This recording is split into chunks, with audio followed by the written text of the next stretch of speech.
ముఖ్యమంత్రి గారు ముచ్చట పడుతున్నారు. నిన్న రంకెలు వేసినారు. రొటీన్గా ఆయన పాపం సభ పెట్టినాడు అంటే 4 బూతులు, 5 ఛాలెంజ్లు, 6 తొడలుగొట్టే డైలాగులు, 2 గుడ్డలు ఊడదీస్తా అని 2 మళ్ళీ భాషణాలు, వాగ్భూషణాలు. ఈ టైప్లో షరామామూలుగా గత 18 నెలలుగా టైంపాస్ కార్యక్రమం ఏదైతే నడుస్తుందో ముఖ్యమంత్రి ముచ్చట పడుతుండు. కాబట్టి ఇప్పుడైనా ఎప్పుడైనా ఎక్కడైనా మేము రెడీ చర్చకు. నేను ముఖ్యమంత్రి గారు పేరు తీసుకొని మరీ పిలిచిండు.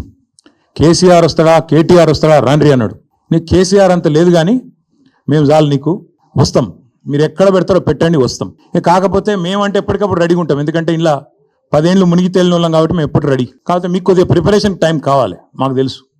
ఎందుకంటే మీ మంత్రులు గతంలో కూడా మేము శాసనసభలో మీరు ప్రతిపక్షంలో ఉన్నప్పుడు కూడా చర్చ పెడతామంటే మేము ప్రిపేర్ అయ్యి రాలేదండి అంటారు. ముఖ్యమంత్రి గారు అయితే ఆయనకు తెలుసు, మీకు పాపం బూతులు తిట్టడమేమో ఈజీ, చాలా ఈజీ కదా. బూతులు మాట్లాడడము, డైలాగులు కొట్టడం, గుడ్డలు ఉడదీస్తా అనడము, గుడ్డలు ఉడదీస్తేనే ఇందిరమ్మ గొప్పతనం తెలుస్తుంది అనడము, ఇవన్నీ చాలా ఈజీ.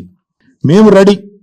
నువ్వు అసెంబ్లీలో పెడతావా చర్చ, లేదా అంబేద్కర్ కాడ పెడతావా, కొండారెడ్డి పల్లెలో పెడతావా, చింతమడకలో పెడతావా, కొడంగల్లో పెడతావా, గజ్వేల్లో పెడతావా, ప్లేస్ నీ ఇష్టం, ఎక్కడంటే అక్కడికి వస్తాం. కానీ నువ్వు తప్పించుకపోయే బాబత్ మాకు తెలుసు. నువ్వు గ్యారంటీ ఏం చేస్తావు? ఈయనకి ఏంటంటే అలవాటు, బురద చల్తాడు, అవతల పడతాడు, ఇట్లా చల్తాడు, ఏదో మాట అంటే డైలాగే నేను ఎక్కడన్నా అని మళ్ళీ అవుతాడు. ఆయననే చెప్పిండి నిన్న, కేసీఆర్ వస్తాడా కేటీఆర్ వస్తాడా అన్నాడు. మరి నేను వస్తా అంటున్నా, నీకు దమ్ముంటే రా, లేదంటే ఇంకొక ప్రతిపాదన 8 తారీఖు నాడు, ఇలా 5 తారీఖు, ఎందుకంటే ముఖ్యమంత్రి గారికి ప్రిపేర్ అయ్యేందుకు టైం పడుతుంది. 8 తారీఖు నాడు 11 గంటలకు మేమందరం వస్తాం. సోమాజిగూడ ప్రెస్ క్లబ్ రా, నీకు కుర్చీ చేసి పెడతాం. నీ కార్యకర్తలతో సహా వస్తావా, నీ ఎమ్మెల్యేలతో సహా వస్తావా, వాళ్ళు ఎంతమంది వస్తారో చెప్తే వాళ్ళకు కూడా ఇంతజాం చేస్తాం. చాయ్ బిస్కెట్ కూడా మా సోమాజిగూడ ప్రెస్ సోదరులను అడిగి అది కూడా ఏర్పాటు చేస్తాం. సోమాజిగూడలో ప్రెస్ క్లబ్లో 11 గంటలకు 8 తారీఖు నాడు నేను రెడీగా ఉంటా. నువ్వు వస్తావా రావా నీ ఇష్టం, నువ్వే ఛాలెంజ్ ఇస్తున్నావు, రావాలని కోరుతున్నా. వస్తే సంతోషం, మీడియా ముందే చర్చిద్దాం, నీళ్ళకు నీళ్లు పాలకు పాలు.